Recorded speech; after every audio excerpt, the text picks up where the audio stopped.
হতো, যাকাত যারা দেওয়ার মতো তারা নিশ্চয় যাকাতের বিষয়টা বুঝতো। ভাইজান, যাকাত হলো ইসলামের 3 নাম্বার রুকুন। এখন আপনাদের সামনে বলছি, যার বাড়িতে যে পরিবারে 7.5 ভরি সোনা আছে, বছর শেষে 1 বছর কমপ্লিট হলে ধরে নেন রোজাতে আপনি হিসাব করলেন, রোজার 15টা রোজাতে আবার যখন 15টা রোজা আসবে বছর ফিরে, তখন ওই বাড়িতে 7.5 ভরি সোনা থাকলে ওই সোনাটা টোটাল টাকায় রূপান্তরিত করে, সহজভাবে বোঝাচ্ছি, টাকায় রূপান্তরিত করে ওই টাকা থেকে শতকরা 2.5 টাকা হিসাবে আপনাকে যাকাত বাহির করতে হবে। অর্থাৎ 1025 টাকা। আর 1 লক্ষ টাকা থাকলে পারে, 1 লক্ষ হলে পারে আপনার 2,500 টাকা যাকাত বাহির করতে হবে। ওটা আপনার মাল নয়, ওটা মালের ময়লা। আমি এই জামাটা পরে আছি, এই জামাটা আমি কেচেছি তাই পরিষ্কার আছে। ময়লা যখন লেগে যাবে তখন আর গায়ে দেওয়া যাবে না, একে পরিষ্কার করতে হবে, ময়লা সাফ করতে হবে। কি হবে না? কি দিয়ে সাফ করতে হবে? না সাফ দিয়ে, সাবান দিয়ে ভালো করে সাফ পরিষ্কার করতে হবে, তবে পরিষ্কার হবে। তা মালটাকে আপনি যদি পরিষ্কার রাখতে চান, ওই সোনাটা যদি আপনি পরিষ্কার রাখতে চান, তাহলে ওকে বছরে একবার পাক খেয়ে যখন বছর আবার আসবে, তখন ওই রূপান্তরিত টাকায় রূপান্তরিত করে 7.5 ভরির যা দাম হবে, ওই টাকাটা শতকরা 2.5 টাকা হিসাবে 1025 টাকা, 1 লাখে 2,500 টাকা যাকাত বাহির করে মাদ্রাসায় ফেলে দিয়ে যেতে হবে। আপনি মাদ্রাসায় আসবেন, প্রধান শিক্ষককে বলবেন, সেক্রেটারিকে বলবেন, ক্যাশিয়ারকে বলবেন, এই নেন আমার যাকাতের পয়সা, আপনি বুঝে নেন। এটা হলো সোনার কথা। চাঁদি 52.5 ভরি যদি চাঁদি থাকে, তাহলে 52.5 ভরি চাঁদি থাকলে ওখান থেকে একইভাবে আপনাকে যাকাত বাহির করতে হবে। কিভাবে যাকাত বাহির করতে হবে? না, ওটাকে টাকায় রূপান্তরিত করে 2.5 টাকা হিসাবে, শতকরা 2.5 টাকা হিসাবে যাকাত বাহির করে মাদ্রাসায় ফেলে দিয়ে যেতে হবে। এটা যাকাত সোনার আর চাঁদির বললাম, নিসাব পূর্ণ হলে। যদি নিসাব পূর্ণ না হয়, 7.5 ভরি হতে যদি কিছুটা বাকি আছে তাহলে লাগবে না, 52.5 ভরি হতে কিছুটা বাকি আছে লাগবে না, পূর্ণ হলেই লাগবে। বলবেন মাওলানা ভালোই হলো, এটা জেনে নিলাম, 7.5 ভরি জীবনে কোনোদিন পূর্ণই করব না। যাকাত কিভাবে লাগে দেখি। জি আছে, মাল কিছু আছে, আপনার নিয়তের খবর। এজন্য বুখারী শরীফের একটা হাদিস সর্বপ্রথম ইমাম বুখারী নিয়ে এসেছেন, ইন্নামাল আমালু বিন্নিয়াত।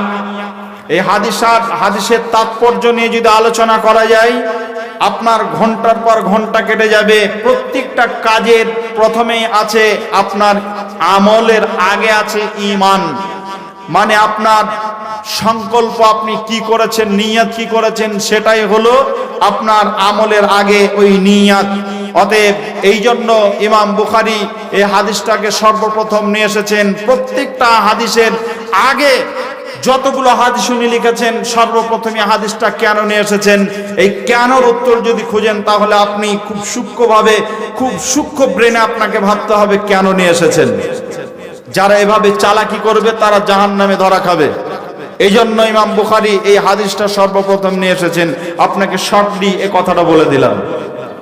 ভাইজান, আর টাকার হিসাব হলো, যদি আপনার বাড়িতে টাকা আছে, গুচ্ছিত টাকা, আপনি ইনকাম করেছেন, খরচা করেছেন, ইনকাম করেছেন, খরচা করেছেন, 1 বছরের মাথায় গিয়ে ওই টাকাটা হিসাব করছেন, দেখছেন যে আপনার 52.5 ভরি চাঁদি কেনার পয়সা আপনার বাড়িতে আছে। এটা হলো আহলে হাদিসের হিসাব। আর কোন আপনার কেউ এই মতটাও প্রকাশ করেছেন যে আপনার সোনা কেনার 7.5 ভরি সোনা কেনার যদি টাকা থাকে তাহলে আপনার যাকাত লাগবে। কেউ বলেছেন অর্ধেকটা আপনার চাঁদি, অর্ধেকটা সোনা, এটাকে নিয়ে হলো আপনার নিসাব। তবে সবচাইতে গ্রহণযোগ্য মত হলো ওলামায়ে কেরামদের, আহলে হাদিসের ফতোয়া হলো আপনার 7.5 52.5 ভরি চাঁদি কেনার পয়সা আপনার বাড়িতে থাকলে, অর্থাৎ মোটামুটি 30,000 টাকা থাকলে আপনাকে যাকাত দিতে হবে। খরচা করার পর বছরের শেষে যদি আপনার বাড়িতে 30,000 টাকা থাকে, আপনার এলাকাতে স্বর্ণকারকে জিজ্ঞাসা করবেন 52.5 ভরি চাঁদির দাম কত। গত বছর আমার এলাকাতে ছিল 26,200 টাকা 52.5 ভরি চাঁদির দাম ছিল। অতএব আপনার এলাকাতে ওটা জিজ্ঞাসা করে কিয়ামতের দিনকে ভয় করে জাহান্নামকে স্মরণ করে আপনাকে কাজ করতে হবে। এটা হলো 3 নাম্বার ইসলাম। আপনি যদি না করেন তাহলে আপনি মুসলমান হতে পারলেন না পূর্ণাঙ্গ। অতএব বন্ধু, আপনাকে কাজ করতেই হবে। আপনি মুসলিম হিসাবে আপনাকে কাজটা করা আপনার জন্য ফরজ। যাকাত দিতেই হবে। নামাজ যেমন ফরজ, যাকাতটাও ফরজ। 4 নম্বরে আল্লাহ নবী বলছেন, হে জিবরাইল শুনে নেন। নবীজি বলছেন, জিবরাইল আমি ইসলাম কিভাবে বুঝেছি আপনাকে এবার 4 নম্বর ইসলাম বলছি। ওয়া তাসিমু রমাজানা, রমজান মাসে সিয়াম রাখতে হবে, 1 মাস রোজা রাখতে হবে। এটা হলো 4 নম্বর ইসলাম। নবীজি বললেন, এরপরে আল্লাহর নবী বলছেন ওয়া তাহাজ্জাল বাইতা ইন ইসতাতা ইলাইহি সাবিলা। নবীজি বলছেন 5 নম্বর ইসলাম হলো যে মানুষটা তাকত আছে, দৈহিক শক্তি আছে, আপনার দৈহিক ক্ষমতা আছে আর অর্থনৈতিক ক্ষমতা আছে, ওই লোকটা যেন আল্লাহর ঘর কাবায় গিয়ে যেন হজ কমপ্লিট করে ফিরে আসে, মাসুম বাচ্চার মতো যেন ফিরে আসে। লোকটা যেন ওই লোকটা আল্লাহর ঘরে হাজিরা দেবে, লাব্বাইক আল্লাহ আমি তোমার বান্দা, আল্লাহ আমাকে তুমি নিসাবে পৌঁছে দিয়েছো, আল্লাহ আমাকে টাকা দিয়েছো, তো দৈহিক ক্ষমতা দিয়েছো, আল্লাহ তোমার কাছে আমি হাজিরা দিতে এসেছি রে মাবুদ। আমার জীবনের যত পাপ আছে, গুনাহ আছে, সব তুমি মাফ করে দাও আর আমাকে মাসুম বাচ্চার মতো বানিয়ে দাও। আমি জীবনে আর কোনোদিন পাপ করব না। আমাকে একজন জিজ্ঞাসা করছেন, মাওলানা আপনার কি জানা আছে, এমন কি ইতিহাস আছে যে সৌদিতে আরবে এর পূর্বে কোনোদিন হজ বন্ধ ছিল, হঠাৎ করে হজ বন্ধ হলো কেন? আমি বলছি, আগের ইতিহাস ছেড়ে দেন, বর্তমান ইতিহাসটা ডেলিভারি নেন আগে। কি আগের মানুষ এত হারামখোর ছিল না? বর্তমানে যে হাজিগুলো যাচ্ছেন, মাফ করবেন, যত হাজি যাচ্ছেন অধিকাংশ হাজি হারামখোর হাজি। বলবেন কেন? তার কারণ হলো 2 নাম্বারই ব্যবসা করে, 2 নাম্বারই টাকা হয় নিজে ইনকাম করেছে, না হয় বেটা ইনকাম করেছে। আপনাদের এলাকায় নাও থাকতে পারে, আমার এলাকায় হিরোইনের ব্যবসা করছে। এটা হারাম না হালাল? হারাম। হিরোইনের ব্যবসা করছে আর ওই ব্যবসা করে টাকা হয়ে গেছে, এখন লোকটা হজ করতে যাচ্ছে, হারামের টাকা নিজে খাচ্ছে, আবার যে পোশাকটা পরে আছে এটা হারাম, যে ইহরামের কাপড়টা পরবে এটা হারাম টাকার কাপড়।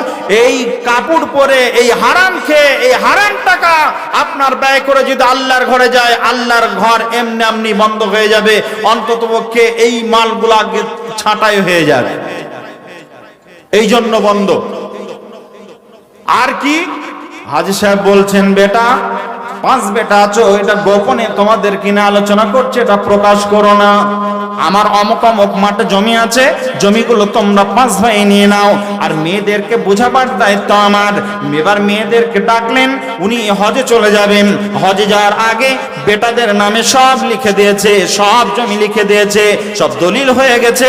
আর যখন হজ করতে যাচ্ছে তখন বলছে, বেটির একটা বড় অন্যায় করে ফেলেছি, মাফ করে দিস। তবে শোনে নে, আমি তোদের জন্য খাস করে ওই মক্কাতে যাচ্ছি, ওই মক্কায় গিয়ে কাবার চাদর ধরে কাবার গিলাফ ধরে দোয়া করব, খাস তোদের জন্য দোয়া করব, আমাকে তোরা মাফ করে দে। যত জমি জায়গা ছিল সব তোর ভাইদের নামে দিয়ে দিয়েছি।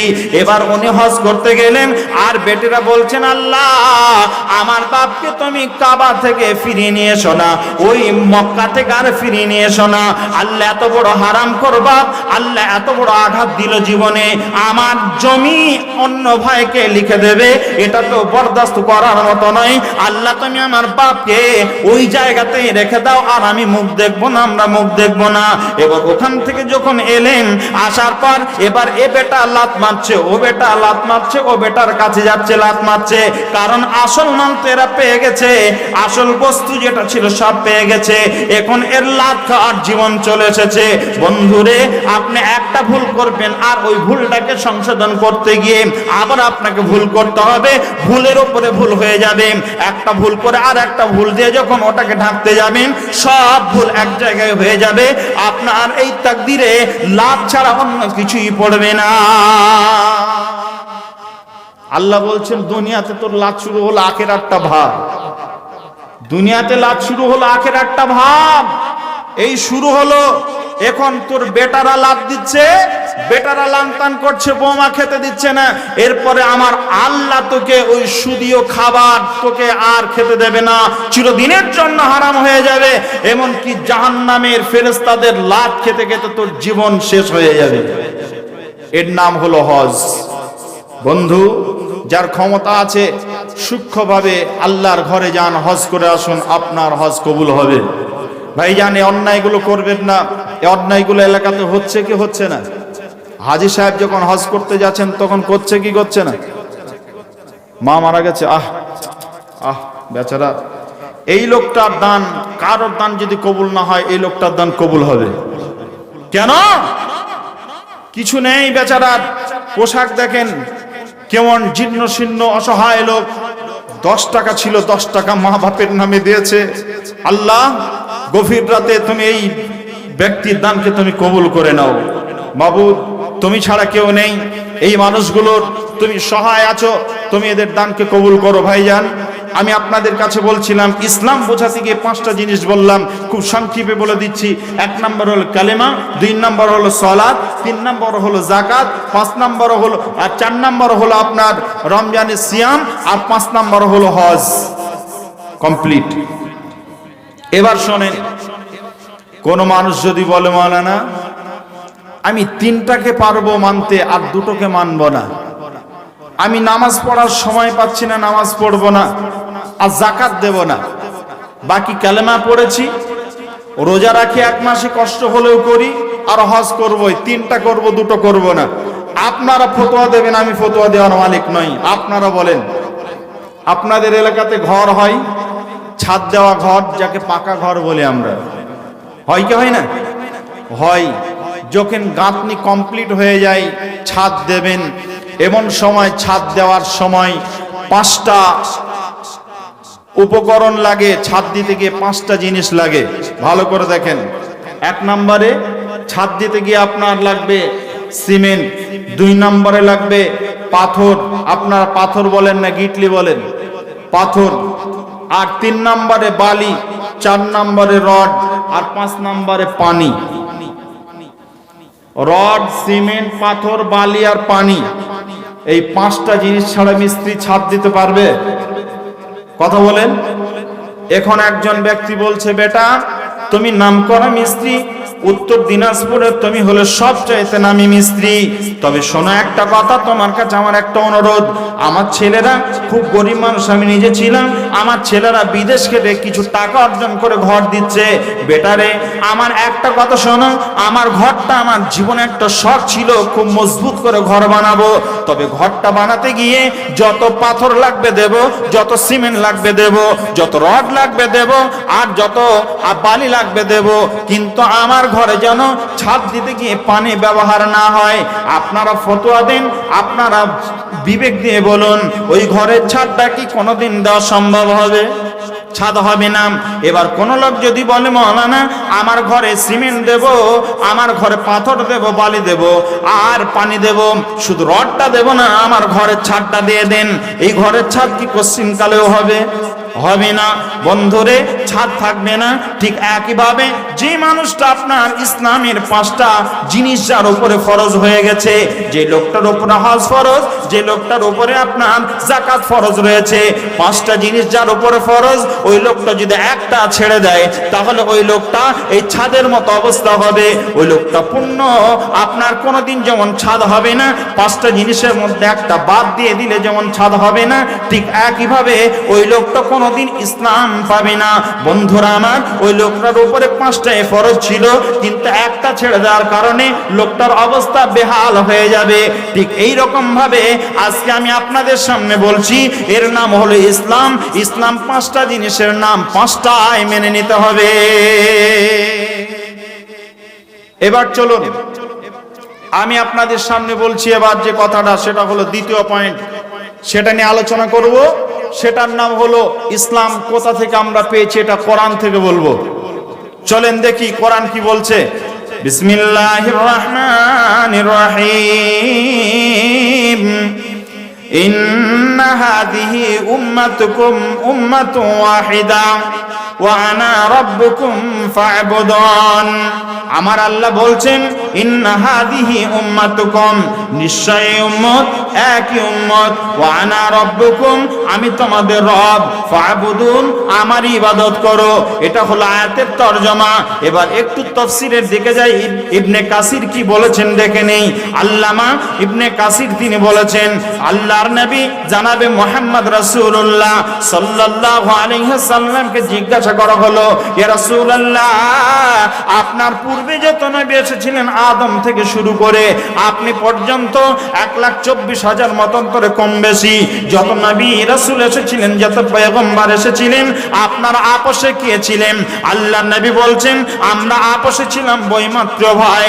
বৈমাত্র ভাই কাকে বলে? বৈমাত্র ভাই বলা হয়, নবীজি বলছেন বৈমাত্র ভাই বলা হয় যেই মানুষটা তার একটা স্ত্রী রয়েছে, যে মানুষটার স্ত্রী একজন, আর যে মানুষটা আপনার পিতা একটা আর মা হলো আলাদা আলাদা। অর্থাৎ আপনাদের বোঝাবার জন্য বলছি, এটা বাস্তব নয়, বোঝাবার জন্য বলছি। ধরে নেন আজকে আমার আব্বা আমার মাকে বিবাহ করেছেন, যে কোনো কারণে আমরা হলাম 5 ভাই 1 বোন, 5 ভাই 1 বোন, আমরা এক মায়ের পেট থেকে এসেছি। আমার আব্বা যে কোনো কারণে দ্বিতীয় বিবাহ করলেন, ওই দ্বিতীয় মায়ের পেট থেকে আরো 5 জন পৃথিবীতে এলেন, 5 সন্তান পৃথিবীতে এলেন। আর আমার আব্বা আরো যে কোনো কারণে 3 নাম্বার একজন স্ত্রীকে গ্রহণ করলেন, তার পেট থেকে আরো 4 জন সন্তান এলো। এখন আমার আব্বা বসে আছেন আর আমরা সব ভাইগুলো বসে আছি, আমরা 3 পক্ষের ভাই বসে আছি। এখন আমার আব্বাকে জিজ্ঞাসা করেন, আমার আব্বুকে জিজ্ঞাসা করেন, আমার আব্বুকে যখন জিজ্ঞাসা করবেন এই ছেলেটা কে, আমার আব্বু বলবে এটা আমার ছেলে। ওই দ্বিতীয় পক্ষের ছেলের জন্য জিজ্ঞাসা করেন, ওটা তোমার কে? বলবো ওটা আমার ছেলে। তৃতীয় পক্ষের ছেলের জন্য জিজ্ঞাসা করেন, তখন বলবে এটা আমার ছেলে। বন্ধুরে, এইভাবে আপনি যখন জিজ্ঞাসা করবেন আমার বাপ বলবে এগুলো আমার ছেলে। এবার আমাকে জিজ্ঞাসা করেন, আমাকে যখন জিজ্ঞাসা করবেন এটা কে, বলবো এটা আমার ভাই। আমাকে যখন জিজ্ঞাসা করছেন আমি বলছি এটা আমার ভাই। দ্বিতীয় পক্ষের আমার মায়ের ছেলে ওটা, কিন্তু আমার ভাই। এবার আপনি আমাকে জিজ্ঞাসা করছেন এটা কি তোমার আপন ভাই? আমি বলবো না, এটা আমার বৈমাত্র ভাই। এটাকে বৈমাত্র ভাই বলা হয় যার পিতা হলো একটা আর মা হলো আলাদা আলাদা আলাদা। এবার ইবনে কাসির কি বলছেন দেখেন, কত গভীর তথ্যমূলক কথা বলেছেন। কি ভাই যারা চলে যাচ্ছেন টাকা দিয়ে যাবেন, দয়া করে বলছে, ছেড়ে দেবো না কি গো?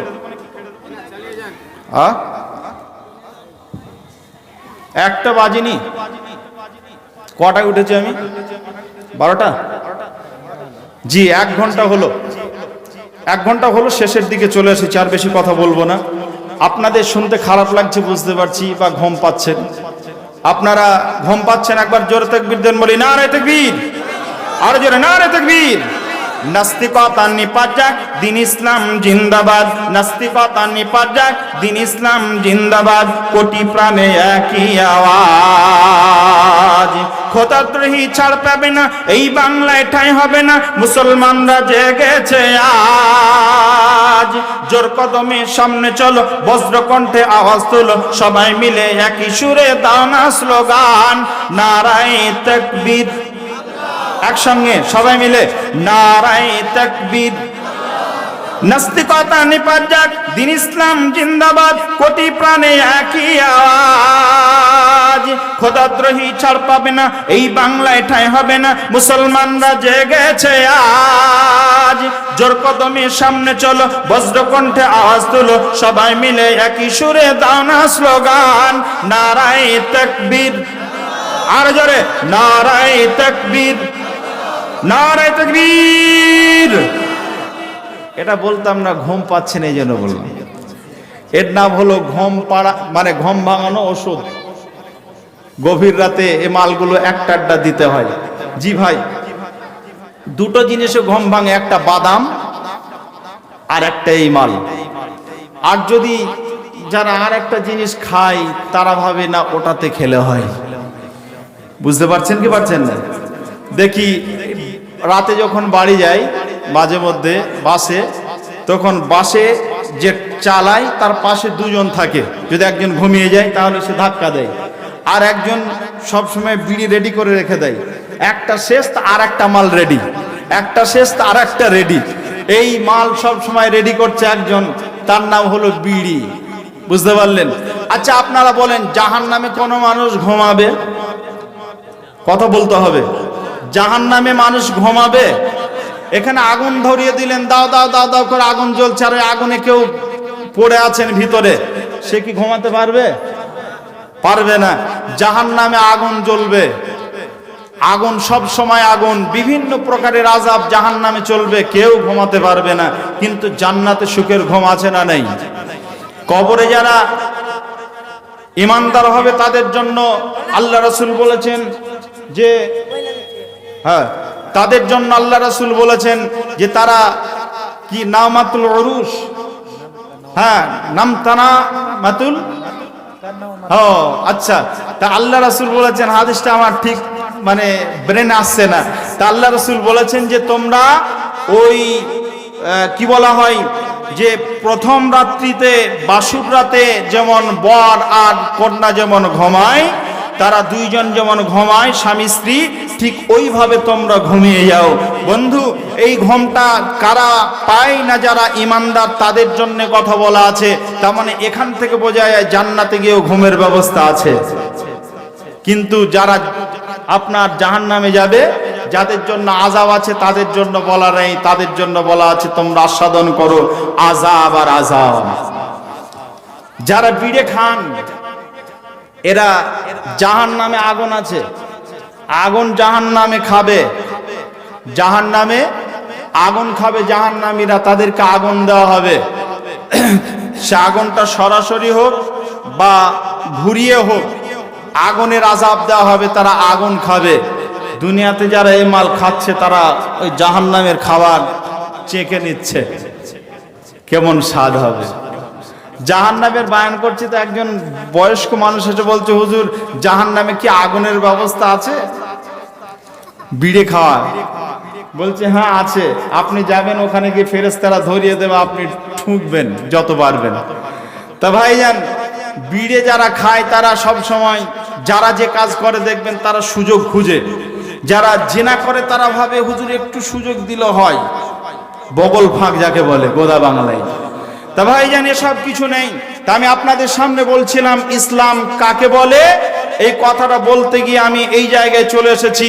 আমি আজকে বলছিলাম ইসলামের পক্ষে আর ইসলামের বিপক্ষে বক্তব্য হবে। আমি এখন ইসলাম বোঝাবার চেষ্টা করছি, তারপর আমি পক্ষে বিপক্ষে আসব। এখন আপনাদের সামনে বলছি যে কথাটা, এটা কোরআনে আছে। সূরা 21 নম্বর একটা সূরা আছে কোরআনে, ওই সূরাটার নাম হলো সূরাতুল আম্বিয়া। এই সূরাটার 92 নম্বর আয়াত থেকে আমি আপনাদের সামনে আলোচনা করছি। আল্লাহ কি বলছেন? ইন্না হাযিহি উম্মাতুকুম উম্মাতুন ওয়াহিদা। আল্লাহর নবী বলেছেন, ইবনে কাসির তিনি বর্ণনা করছেন, উম্মত মানে হলো ধর্ম, উম্মত মানে হলো জাতি, উম্মত মানে হলো পিতা, আল্লাহ নবীকে জিজ্ঞাসা করা হলো, ইয়া রাসূলুল্লাহ, আপনি বলুন যতগুলো নবী এবং রাসূল পৃথিবীতে এসেছিলেন, আল্লাহর পয়গম্বর যারা এসেছিলেন, আপনারা আপোষে কারা ছিলেন? নবী বললেন, আমরা ছিলাম বইমাত্র ভাই। অর্থাৎ বইমাত্র ভাই কাকে বলে একটু আগে আপনাদের বুঝালাম। বইমাত্র ভাই বলা হয় যার পিতা একটা, মা আলাদা আলাদা। আল্লাহর নবী বললেন, আদমের কাছে পিতা নামক যে ধর্ম ছিল ওই ধর্মটার নাম ছিল ইসলাম। হযরত নূহের কাছে পিতা নামক যে ধর্মটা ছিল ওর নাম হলো ইসলাম। হযরত ইব্রাহিমের কাছে পিতা নামক যে ধর্মটা ছিল ওই ধর্মটার নাম হলো ইসলাম। হযরত ইব্রাহিমের কাছে, হযরত মূসার কাছে, হযরত ঈসার কাছে, হযরত লূতের কাছে, প্রত্যেকটা নবীর কাছে, নবী মুহাম্মদ সাল্লাল্লাহু আলাইহি ওয়াসাল্লাম পর্যন্ত প্রত্যেকটা নবীর কাছে পিতা নামক যে ধর্ম ছিল ওই ধর্মটার নাম হলো ইসলাম। জি, শরীয়ত আলাদা আলাদা মানে, শরীয়ত আলাদা আলাদা মানে, মা আলাদা আলাদা মানে শরীয়ত আলাদা আলাদা। আমাদের নবী মুহাম্মদ রাসূলুল্লাহ সাল্লাল্লাহু আলাইহি ওয়াসাল্লামকে যে শরীয়ত দেওয়া হয়েছে এটা মূসাকে দেওয়া হয়নি। নবী মূসার কাছে যে শরীয়ত ছিল ওটা ঈসার কাছে ছিল না। হযরত ঈসার কাছে যে শরীয়ত ছিল ওটা দাউদের কাছে ছিল না। হযরত দাউদের কাছে যে শরীয়ত ছিল ওটা আল্লাহর ওই হাবিবের কাছে ছিল না, আল্লাহর ওই নবীর কাছে ছিল না, হযরতে ইব্রাহিমের কাছে ছিল না, এবং কি হযরতে মূসা আলাইহিস সালামের শরীয়ত হযরত আদমের কাছে ছিল না। এক কথায় প্রত্যেকটা নবীর শরীয়ত আলাদা আলাদা আলাদা ছিল। অর্থাৎ মা যেমন আলাদা আলাদা, শরীয়ত আলাদা আলাদা ছিল। আল্লাহ নবী বললেন পিতা নামক ধর্ম সবার এক। ওই ধর্মটার নাম কি? আল্লাহ বলছেন বিসমিল্লাহির রহমানির রহিম, ইন্নাদ দীনা ইনদাল্লাহিল ইসলাম। আল্লাহ বলছেন পৃথিবীতে অসংখ্য ধর্ম আছে, ওই ধর্মগুলোর মধ্যে আমার কাছে মনোনীত ধর্ম হলো, তার নামই হলো ইসলাম। যুবক যারা আছেন, আমি আপনাদেরকে জিজ্ঞাসা করছি, বর্তমান পৃথিবীতে কত ধর্ম আছে? কে পারবে বলতে? বর্তমান পৃথিবীতে কত ধর্ম আছে? এটা পারবে না। কত? 750 না 1000? 7.5। জি, একজন ভাই বলেছেন 7.5। আর কেউ বলতে পারবেন? কারো জানা আছে? পারবেন না। যদি বলা হয় বিশ্বকাপ ক্রিকেট হলো, বিশ্বকাপ ক্রিকেটে কে কটা 6 মেরেছিল বলেন তো? এখানে দাঁড়িয়ে ঝটঝট ঝটঝট করে একদম কোরআনের হাফেজরা যেমন কোরআন মুখস্থ বলতে পারে এরা বলে দেবে। ঠিক বলছে না ভুল বলছি? আছে। আমাদের সব ব্যর্থতা।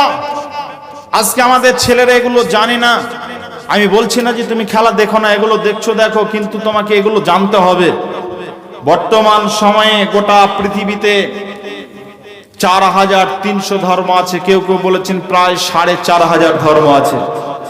তার মধ্যে 4500 ধর্মের মধ্যে একটা ধর্মই কেবল আল্লাহর কাছে মনোনীত, একটাই ধর্ম কেবল আল্লাহর কাছে গ্র্যান্ডেড, একটাই কেবল আল্লাহর কাছে নির্বাচিত, আর বাকিগুলো সব বাতিল বলে আল্লাহ তাআলা ঘোষণা করেছেন। এক কথায় 4399টা ধর্ম আল্লাহর কাছে ধর্ম নয়, একটাই ধর্ম, তার নাম হলো ইসলাম। আল্লাহ বলছেন ইন্নাদ দীনা ইনদাল্লাহিল ইসলাম। এখন আপনাদের জিজ্ঞাসা করছি যুবক ভাইরা, ভারতবর্ষে ইসলাম কিভাবে এলো? আর ভারতবর্ষে ইসলাম কার মাধ্যমে এসেছে কে বলতে পারবে? 500 টাকা নগদ দেব, আমি দেব 500 টাকা নগদ, বলতে পারলে। জানে না যুবকেরা,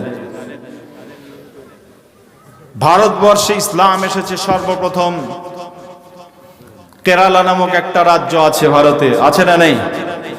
আছে। ওই রাজ্যই সর্বপ্রথম ইসলাম প্রবেশ করেছে। নবী মুহাম্মদ সাল্লাল্লাহু আলাইহি ওয়াসাল্লামের একজন বিখ্যাত সাহাবী, তার নেতৃত্বে 20 জন সাহাবীর একটা কাফেলা, একটা দল ভারতবর্ষের মাটিতে দুটি উদ্দেশ্যে এসেছিলেন। একটা হলো বাণিজ্যিক আর একটা হলো ধর্ম প্রচার। দুটি উদ্দেশ্য নিয়ে তারা এসেছিলেন। সর্বপ্রথম কেরালার মাটিতে উঠেছিলেন। ওই কেরালার মাটিতে উঠে ওখানে তারা আজান দিয়ে নামাজ পড়ার জন্য একটা মসজিদ তৈরি করেছিলেন। ওই মসজিদটার নাম ছিল সাহাবিয়া মসজিদ। আজ মসজিদটা রয়েছে, তবে মসজিদটার নাম পরিবর্তন হয়েছে। মসজিদটা আজ অক্ষত অবস্থায় রয়েছে। ওই মসজিদ আজও সালাত প্রতিষ্ঠিত রয়েছে, নামাজ পড়ে কেরালার মুসলমানেরা। বন্ধু যারা কেরালায় কাজে যান তারা দেখে আসবেন, ওই জায়গাটা আজও রয়েছে মসজিদটা। সাহাবীটার নাম হলো মালিক বিন দিনার রাদিয়াল্লাহু তাআলা আনহু। ইনি সর্বপ্রথম ওই জায়গাতে ইসলামের বার্তা নিয়ে এসেছিলেন। গোটা ভারতবর্ষে কোণে কোণে ইসলাম প্রচার করেছিলেন বিভিন্ন মাধ্যমে। আমি আপনাদের কাছে ইসলামের প্রচার প্রসার কিভাবে ঘটলো সেটা সংক্ষেপে কোরআন থেকে বুঝালাম। এখন আমি আপনাদের কাছে যে কথাগুলো বলবো খুব গুরুত্বপূর্ণ কথা, আপনাদের শোনার মতো, কিন্তু আপনারা তার ধৈর্য ধরে শুনতে পারবেন না, কারণ সময় তো পার হয়ে যাচ্ছে। জি, অনেক সময় লম্বা হয়ে গেছে, যার জন্য আপনাদের কাছে আর কথা বলার মতো পরিবেশ আপনাদের নেই। আপনারা মেমোরিতে হয়তো নিতে পারবেন না। ঠিক বলছেন না ভুল বলছি? জি, শেষ করে দিই। ইসলাম সাহেব 4 ব্যাগ সিমেন্ট মা বাবার নামে দোয়া চেয়েছেন। জি ভাই, আমি আলোচনা করছিলাম আপনাদের সামনে, কিন্তু আলোচনা আমি অসমাপ্ত রেখে দিলাম, সমাপ্ত করতে পারলাম না।